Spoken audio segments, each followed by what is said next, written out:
મિત્રો આજ તો આપણે દૂધ ભરાવા જઈએ છીએ અને આપણે માતાજીએ જવાનું કુલદેવીમાં આવે બરાબર. આપણે લાઇટ ફિટિંગ ને બધું કામકાજ પતી ગયું છે બરાબર. અને રોમપીરના પણ મંદિરે કામકાજ ચાલુ છે બરાબર. તો મિત્રો હવે રોમાપીરના મંદિરે જઈને મળીએ. ઓકે, તો આવી ગયા છે, કામકાજ ચાલુ જ છે. જો આ સોયડો કર્યો પથ્થરોના કામકાજ માટે. દિવસે તડકો ગરમી બહુ હોય છે. અને જો આપણે જૂનું રોમાપીરનું મંદિર, અને જો આ સોયલો કર્યો છે.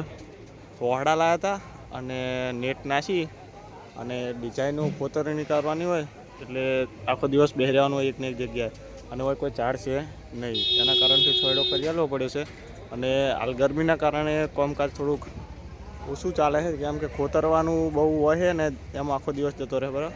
અને આપણે આ હમણાં જ આવ્યા છે, બહુ વાર નહીં થઈ, અઠવાડિયા જેવું નહીં થયું હોય, 5 દિવસ થયા છે મંદિરના કારીગરોને આવતા બરાબર. હવે આપણે કુલદેવી માતાજીનું મંદિરે જઈને માતાજી આવી ગયા. કુલદેવી માતાજીનું મંદિરે જો એ માતાજી. અને મિત્રો આપણે ટૂંક જ સમયમાં 9 તારીખે આપણે ફોટો પ્રાણ પ્રતિષ્ઠાની તારીખ છે બધા બરાબર. ને જો લાઈટો મસ્ત લગાવી છે આજ જ. જો મિત્રો લાઈટો મસ્ત લગાવી, એક નંબર. જો આજે વહેલા લાઇટિંગનું કામ ચાલુ કર્યું હતું અને લગભગ 5-6 વાગે સુધી પટાઈ દીધું છે. આપણે વહેલું આવું હતું પણ મોડું થઈ ગયું છે.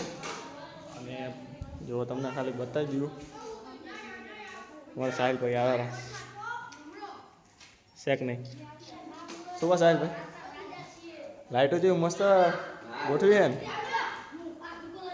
તેવું ચાલે કહો એમ. તાલકુક આવતું હતું, કોઈને કોણ આવે? બાઇક નહોતું આવતું?